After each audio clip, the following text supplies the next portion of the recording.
Good day, podcast community. Pete Kane here, Podcast Pete and lifestyle coach. And we have a special guest on the show. We had a little trouble getting on, but we kept at it and we got it. Renee, tell our viewers who you are, what you do, and who you serve, and then we'll get into our podcast. Well, thanks so much, Pete. So thank you for having me today. I really appreciate all your patience. Technology is great when it works. Yes, so true. So true. So anyway, yeah, I am a licensed realtor here in Cobb County, and my focus is serving seniors. And I have a service called Dynamic Downsizing. This is a program that helps seniors who are looking to right-size their lives, and includes a whole menu of services to help them through that process. That is so good. I think we talked about it when I met you at the expo, but if I had a nickel for every time I saw the movers bring stuff in and then take it out because it didn't fit. They went from a house to an apartment and they tried to cram everything in. And I'd always ask them, because I was curious, like, did you kind of measure? Did you do anything to prepare? And it was like, nah, my son said he could get it done. And it was crazy. So how did you get into downsizing and helping our seniors? Well, Pete, it really started about 5 years ago. My parents were going through having to downsize their home. My mom had undergone a couple of knee replacement surgeries. She had a very serious shoulder injury in her right shoulder, and she was right-handed. And they lived in the home. They still lived in the home that we had grown up in. They had lived there for 48 years. And it was your classic 4-bedroom up, main floor and basement.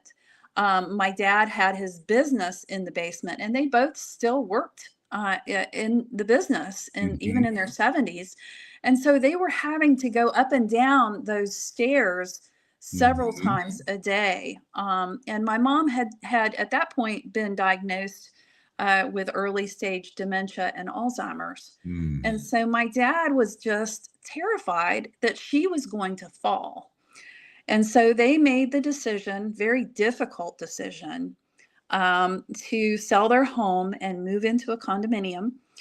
And thus began the downsizing process. And they had, like I said, it was a 3,000 square foot home. They had an attic over the garage that was full. They had an attic over the main house that was full. They had storage areas that was full. Things that they had not seen, things that they did not know they even had, tucked in corners that were long forgotten. And it was an absolute nightmare for me and for my sisters to help them through that process. It was about 6 months of just pure physical, mental, emotional trauma. Because, when you're in a house that long, you not only have a lot of stuff, but that stuff has emotional ties and significance, and it's just heart-wrenching. And then you have the whole physical aspect of having to remove all of that from the house and finding a place for all of it, whether it be with a charity, or at the dump, or with us, the kids, whatever. It was a real wake-up call. And so that, my heart at this point is to make that process as stress-free now as possible for people. Yeah, getting rid of things is that emotional. There's that emotional connection to our things that we have. And I think when you get older in life, it even gets stronger because you're giving away a piece of your life. How do you handle that emotional journey with your clients, because it's a difficult one. And I don't think they know it until the decision comes that they have to either have a bedroom on the bottom floor, they have to, go closer to grandkids. But how do you work with them in that capacity? Are you a trained therapist too? Certainly not. Just, I know in with working with my parents, of course, it was difficult because Yeah. you're part of that emotional journey with them. You have connections with the things in the home. So first of all, I think it's important that you have someone who is objective, who is outside of the situation, to help with the situation, that who's not emotionally connected. Mm-hmm. And then, decide what things are going to be significant, and you'd like to take, say, if there's a collection of something, maybe have it framed. Mm-hmm. Maybe just take one. There are a lot of different ways to handle that. No, I'm not a licensed therapist, but I do a lot of encouraging and really trying to find solutions for my clients, Mm-hmm. as to, what to do with their stuff. A lot of the time, you can give it to a local charity. Mm-hmm. And there are a lot of people who need furnishings, who need even cleaning supplies, clothing, things of that nature, that it's really very fulfilling to be able to meet the needs of people who are, who may not have the things that you have and may need. Yeah, I know when I don't think I was ever a hoarder or accumulated a lot. But when I changed my mindset to think about I'm repurposing this to somebody else that could use it, could need it, I had an easier time releasing things. Do Yeah. you find like so you're working with obviously a family and they're going through that emotional roller coaster of moving on to another chapter. Do you have a team of people that you bring together? Because obviously there's a lot of things that go into it. Tell us about that part of it that you have that you can help people with. Absolutely. And that's a great point. Yes, as a realtor, my specialty, my lane, if you would, is to have a pulse on the real estate market, to be able to give advice in terms of the value of the property itself, and to be able to max that out, for the person, Mhm. to make that next chapter as successful as possible from the proceeds. But aside from that, I do have a team of professionals that I work with. I Mhm. have three different ladies who do nothing but home organization and clean out, Mhm. and three different companies, a little bit different focuses, and also in-house auction service, where Mhm. they will actually come in, do the auction inside your home, but online. And so you're not having people come and go out of your home. Mhm. It's all online, and then everything is shipped to a warehouse and then picked up at that location. Mhm. So you're not, compromising your safety or the safety of your belongings and your home, Mhm. which is very helpful. And they are, trained in terms of working with people who tend to collect probably more than they should. Mhm. There are a couple of the companies that I work with who do work specifically with hoarders. And so it's a huge benefit to be able to have that as a resource. Mhm. I also have a financial a financial person who can advise you on, the proceeds of your home. What's the best way to put that into your portfolio to, again, make it the most advantageous for you, as you're making that next step. I have an attorney that I often refer out who works in estate planning and elder law, who specializes in those fields so that they can advise you in terms of, do you want to put your home into a trust, or how is this going to affect your investments and your estate and so forth. So those are all things that are important to consider as well when you're selling an asset like a home that you've owned for 20 plus years. Yeah. Another wonderful asset that we have is a handyman service. It's actually my husband, who is a general contractor and has been remodeling and building custom homes here in the area for almost 30 years. And he has a service called Prep to Sell. And so if there's any deferred maintenance on the home that needs to be done, gutters cleaned, pressure washing, cabinets repaired, paint, updating, even into, remodeling a kitchen or a bathroom, all of those things are something that he and his crews can do very affordably and very efficiently without having to call, contractors and all those different trades, get all different bids, have all those people in and out. He offers that as a comprehensive service to help me. Man, it's so good. Yeah. When you went through the 6 months with your mom and dad, how long was it that you fell in love with? Because I've always thought of realtors as problem solvers. They have to be good at on the fly figuring things out, because there's not two situations the same. It's always different things that come in.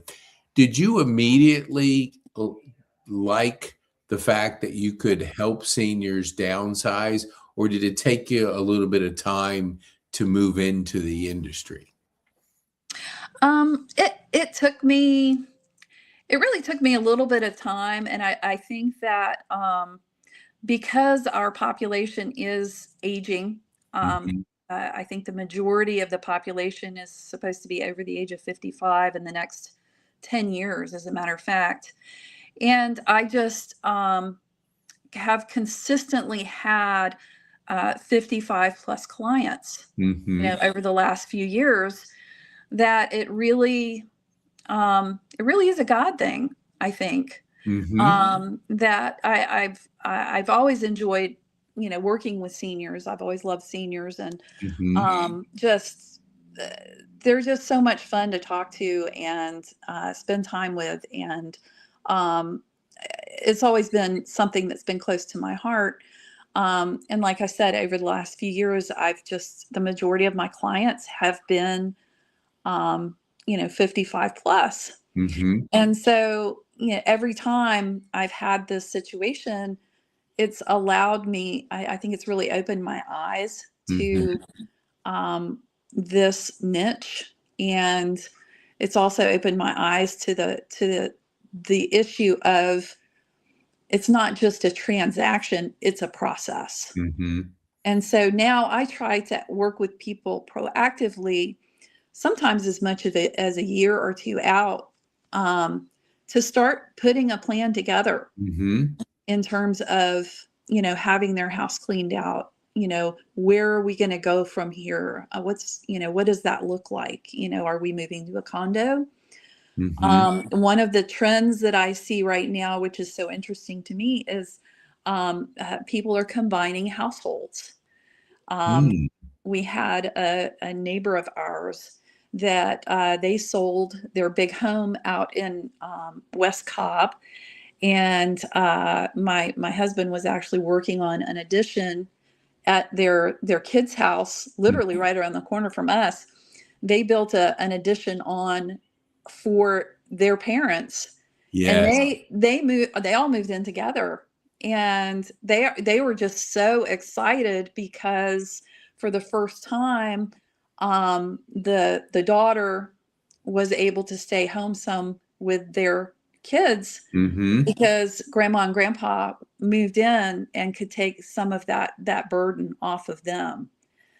And Yeah. so that was Yeah. That is a beautiful thing. Because, yeah, I had, when I was at Overture, a couple, they were getting a little bit up in age, and they had lived in a tiny home in Detroit, but they moved to Atlanta to be closer to grandkids. And yeah, they moved into the backyard in a tiny home. You couldn't do it in Cobb County because of no, the zoning, but yeah, it was down in Midtown or somewhere down there. And they were so excited because they would have their space, but yet be close enough to be able to do some things, help out, be near the kids. So that is a great situation when you can yeah. combine those resources. What do you think if you were like advising a 20-year-old Renee about getting into real estate? What Mhm. would you tell that person that helped you be successful? What would you share with that person? Oh my goodness. Um, it's interesting you asked that. I have two daughters, and my youngest just bought her first property about a year ago. Mhm. She invested in a condo, and I grew up in a real estate family. Hmm. Um, my mom was a broker. My dad owned one of the largest mortgage brokerage companies in Georgia back in the 80s and 90s. My older sister was a closing attorney, and my younger sister an appraiser. And Whoa. Yeah, that's definitely that is family in an industry. That is so wonderful. yeah, I mean, Monopoly games at my house were cutthroat, as you might imagine. Well, you had certain people on speed dial because, hey, calling family, you can usually call in a couple favors too. So Yeah, that's good.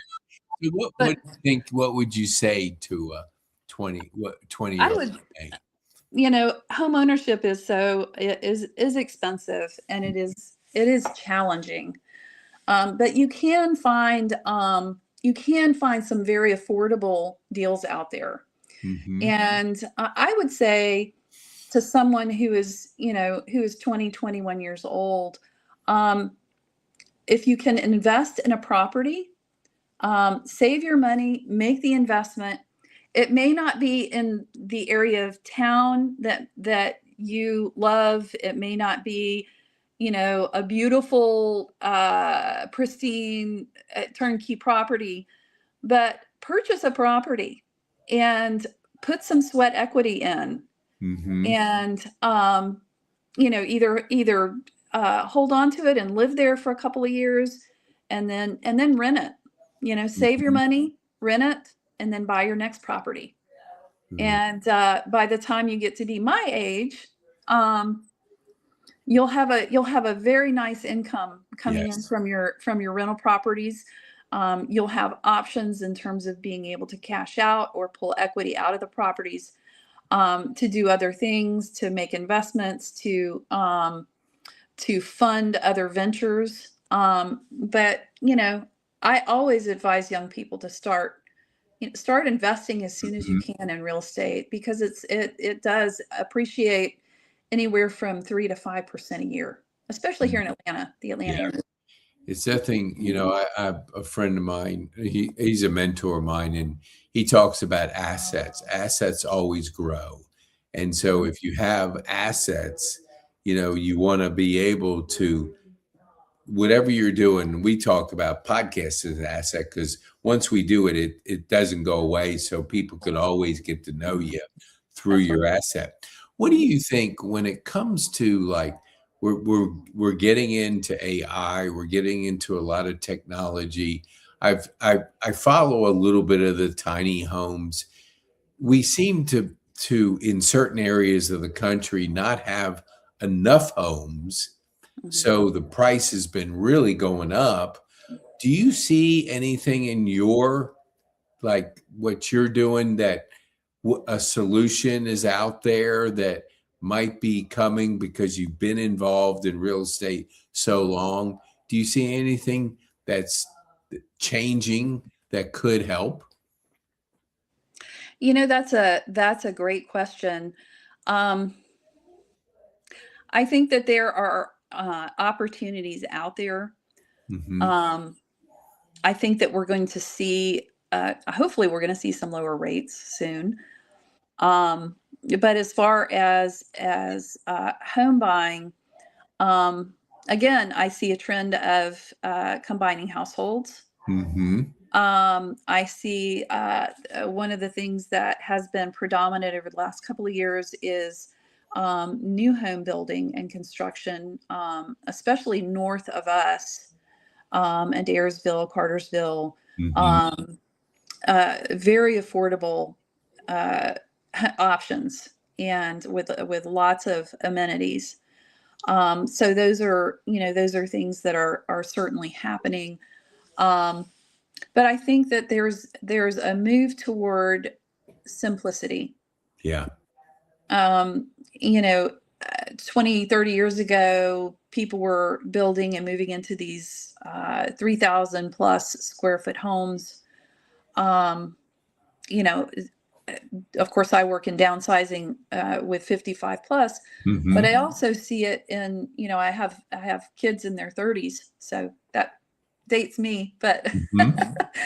but Right. they don't want the Yeah. big house. Yeah. They want something smaller, something simple, something Yeah. they can, lock up and go and not have the maintenance and not have the heavy taxes and not have the huge yard Yeah. to maintain. And that's something else as I see as a trend. Does that answer your question? Yeah, no, it does. I recently bought a Tesla and I wasn't able to drive at night or go to places because just I have one hand and light bothers me, sound bothers me. But it kind of just opened up my world because I can just push a button and it drives by itself. And a friend of mine, like I was talking to him about it, he had an 84 and 80-year-old friend that he did some work with. They couldn't get around to doctor's appointments, all the different things, but they bought a Tesla. Now they're getting around. But my point is that Okay. robo taxis are coming, and what they Yeah. think is going to happen is you can live farther out because you're going to be able to get into this autonomous driving machine and it's going to be able to take you from Adairsville to wherever you work, and you won't be driving. You'll be able to do some things as the car is driving for you, which would open up so much of the suburbs because we know down in Buckhead and Midtown the real estate's more expensive because people want to be closer to their work. So I thought it was interesting that they were tying in real estate values. Now, this could be a couple years out, or a few more years. What do you think if you had to say something, if you had to think of one thing that made you successful, what would you say to our community? I would say relationships. Hmm. Um, I think relationships are just so important. Mm-hmm. Even in an age of AI, AI is fascinating and AI is a great tool. Um, and I think that, in the next 5 years, gosh, it's evolving on an hourly basis. Yeah. And I think that it's going to allow us to have all kinds of opportunities we can't even imagine right now. But you can't replace relationships. Yep. I totally agree. And having someone that you know and someone that you trust um, is so important when you're going through one of life's most important Mhm. transitions. And that's moving from, the home that you've been in, that you raised your family in, to whatever situation, you might be going into. Mhm. Um, having a professional that you know, that you feel comfortable with, that has resources, and has answers to questions is so important. And I don't think AI will ever replace the relationship factor in any transaction, really. I totally agree. It was about 3.5 years ago. My partner's in AI, has an AI agency along with podcasts.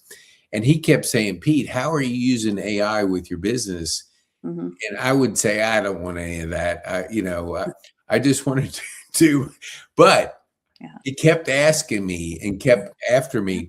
And then when I had to do a course, this was 3.5 years ago, I prompted it and told it what I wanted.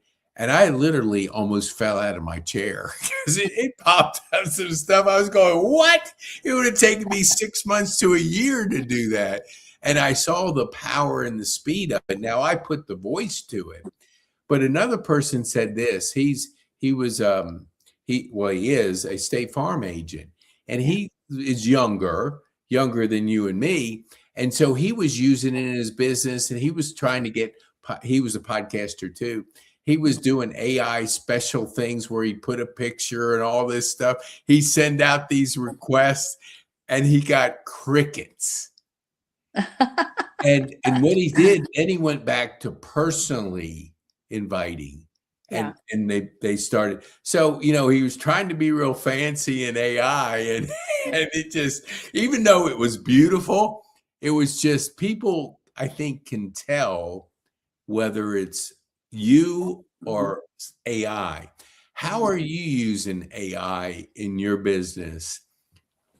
Um, that's a great question. I use AI a lot in my business, Mhm, but really to organize. I use it to organize data. mhm, I'll use it to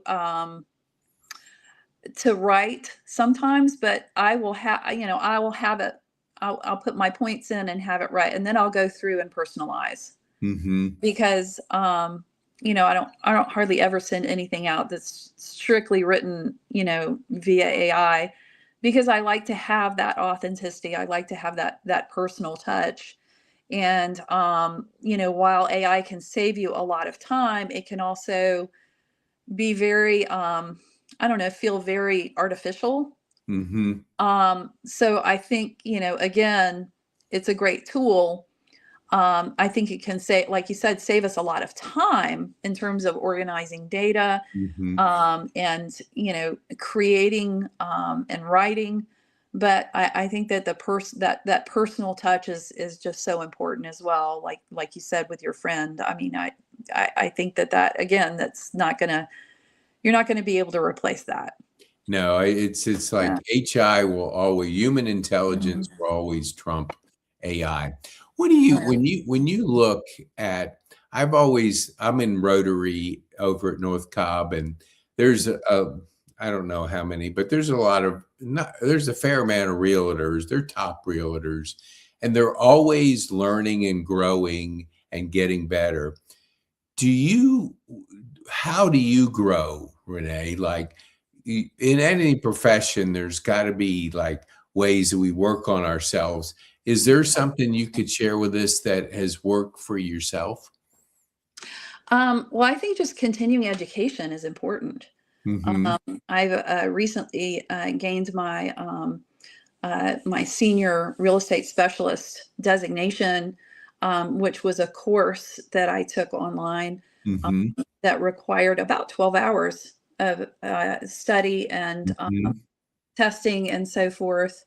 I think that, of course, learning from my peers.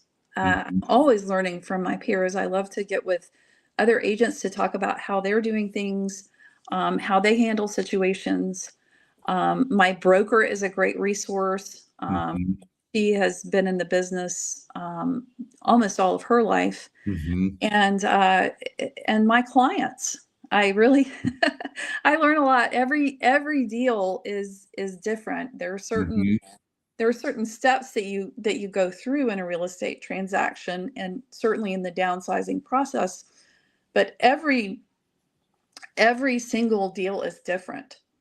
Mhm. and unique. And I learned something with every transaction. For instance, I had a couple of two sisters who had inherited some property up in Gainesville from their father. Mhm. And this property had been in the family probably, 75, 80 years. Mhm. And they wanted to sell their two lots. And in the process, I got to learn, because it was up on Lake Lanier, I got to learn all about wells. Mm. Because back 80 years ago, they didn't have public water. Everybody had to have a well. Well, oh. And so, in order to sell these lots for development, I had to learn, all about the wells, and how far you could build, and how to locate, with the Mhm. survey, that, I mean, just as an example. So you're always learning new things, Mhm. with literally with every transaction. So, and that's part of what I love about what I do, is that you're constantly learning. Yeah, that is a wonderful thing to keep growing, keep learning. I had a Mhm. guest, he was a couple years ago, and he said something I had never heard before. He actually grew up at age 5 in a concentration camp in Russia.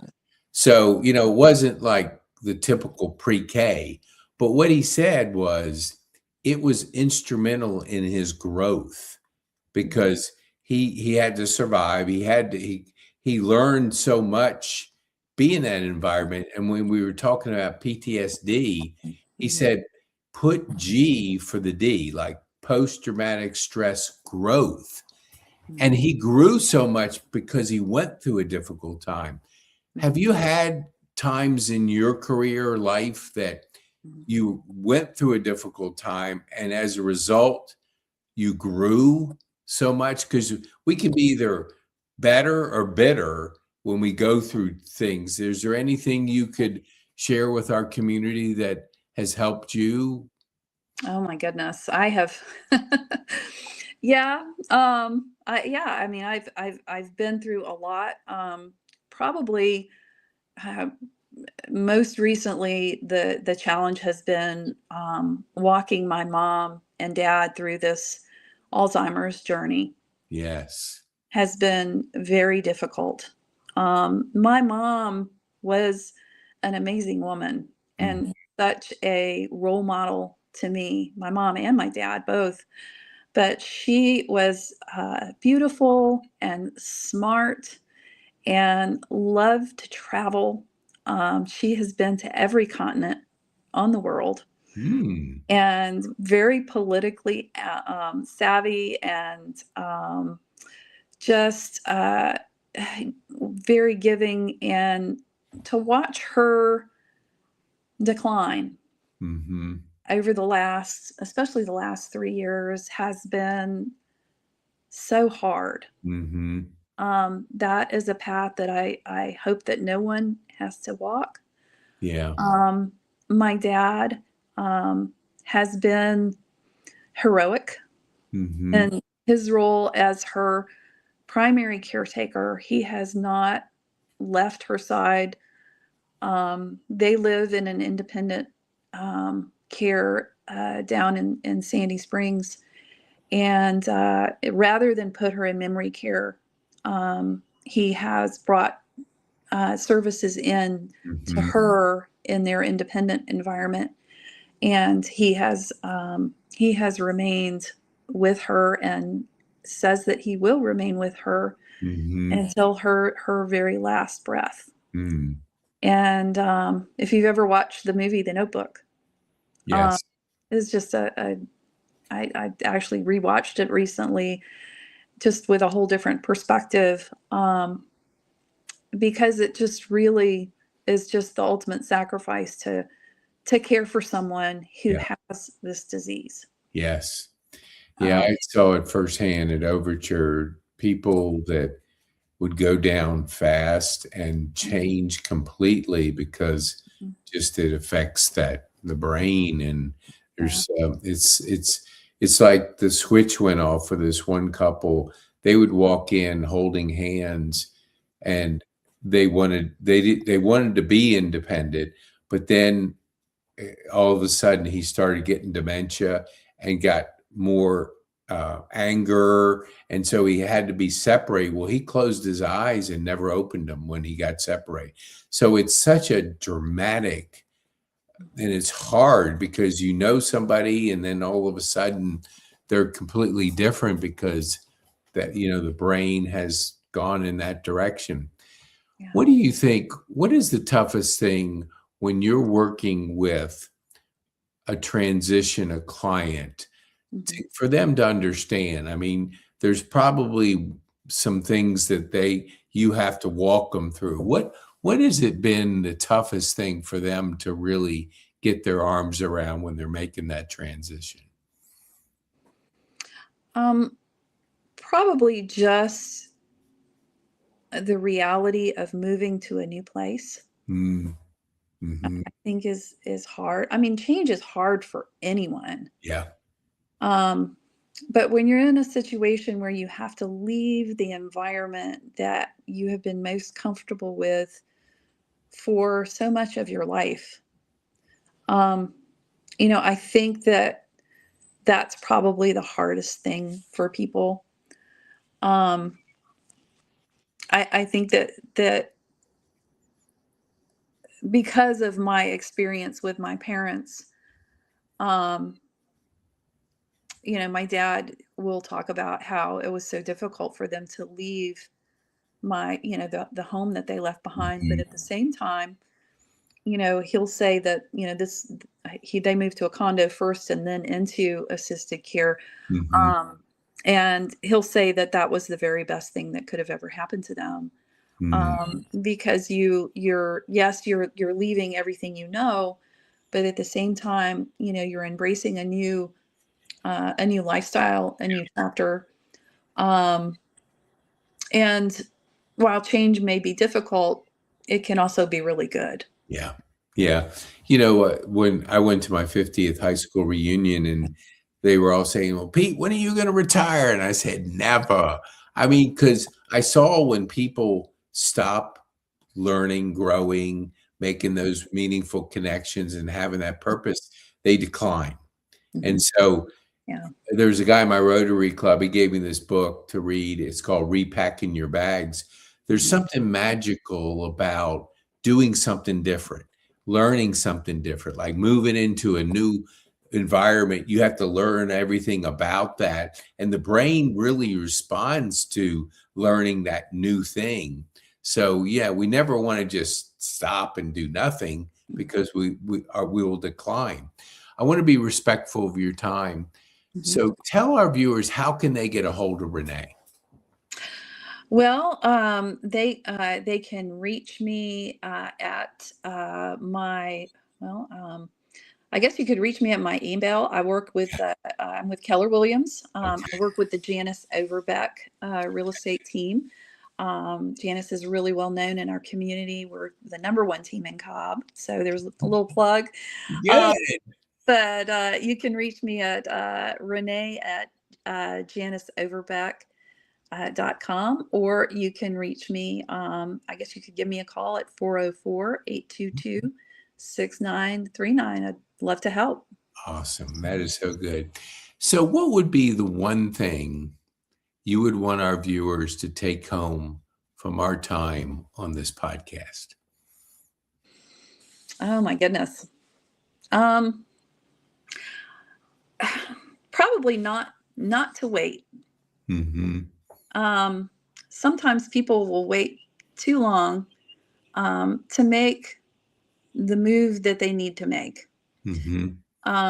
And I think that applies not just to people who are 55 plus, but even for younger people. If you're being called into a new chapter or a new phase in life, I encourage you to make the leap.